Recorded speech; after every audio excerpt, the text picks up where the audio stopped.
installer un système Linux, eh bien il nous faut un système Linux. Alors, on retourne dans le navigateur. Il existe des dizaines, probablement même des centaines de distributions Linux différentes.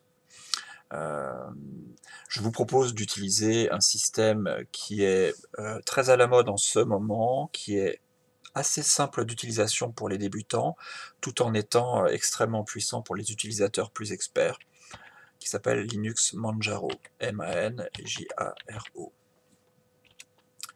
Là aussi, on prend le premier lien, manjaro.org,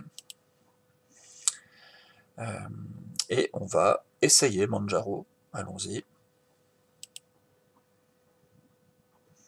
Alors, on a un choix à faire ici. Linux n'existe pas dans une version unique. Même si on choisit d'installer Linux Manjaro, il y a plusieurs possibilités. En réalité, il n'existe qu'un seul Linux Manjaro, mais il propose différents disques d'installation qui chacun vont installer une interface graphique distincte. Celle qui est proposée par défaut s'appelle XFCE, donc c'est un environnement graphique relativement classique, avec qui ressemble fonctionnellement à Windows, hein, une barre des tâches en bas, des icônes sur le bureau, des fenêtres, un menu démarrer, comme la plupart d'ailleurs des environnements graphiques, mais personnellement je préfère utiliser KDE Plasma qui a un look plus moderne, qui est beaucoup plus configurable. Donc je vous propose d'utiliser celui-ci, donc Get KDE Plasma, c'est la dernière version disponible, download. Et là, on va devoir charger un fichier ISO qui fait à peu près 3,2 gigaoctets. C'est normal, en fait, c'est le contenu d'un DVD qui a été extrait et qui a été mis dans un fichier, donc en format ISO. Donc 3,2 gigaoctets, c'est une taille tout à fait moyenne pour un DVD. Alors, ça va prendre un petit peu de temps. On se retrouve dès que c'est terminé. Et voilà, le téléchargement est terminé. Alors, il ne faut pas essayer de l'installer directement depuis le navigateur. Windows ne saurait pas quoi faire avec, a priori, donc on va fermer le navigateur, on n'en a plus besoin. On est dans VirtualBox et on va créer une nouvelle machine virtuelle. Comment va-t-on l'appeler? Manjaro, par exemple.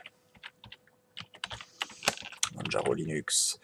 On peut changer l'icône, c'est pas indispensable. On a une liste de quelques-unes des distributions les plus courantes. Manjaro n'est pas à l'intérieur, c'est pas très grave en fait. On va mettre autre Linux, 64 bits.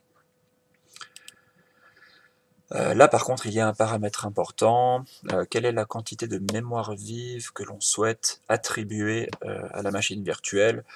Moi j'ai tendance à mettre la moitié de la mémoire vive physique dont je dispose. Ici j'ai 16 gigaoctets de mémoire, vous avez probablement moins. 8 Go c'est plus courant, même 4 Go parfois.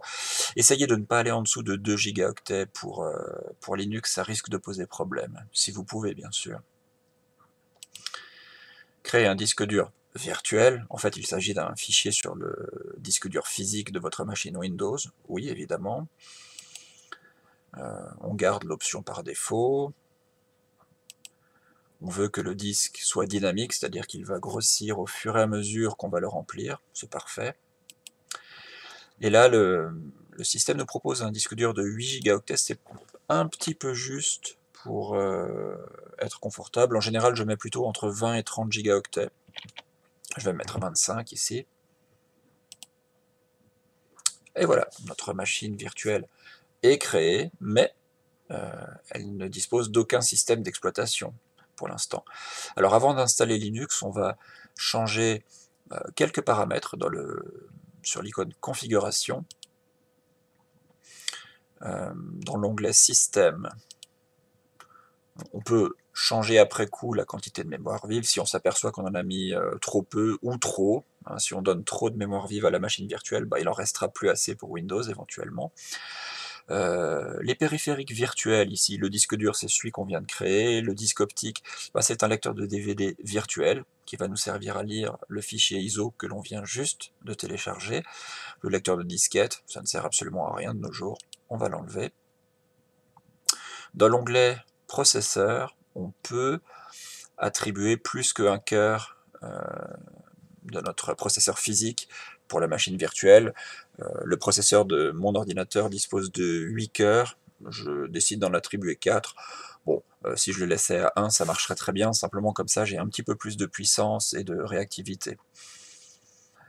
Dans la partie affichage, en général j'attribue le maximum de mémoire vive à la mémoire vidéo, c'est-à-dire 128 mégaoctets, et je coche l'option activer l'accélération 3D pour utiliser pleinement les capacités de ma carte graphique.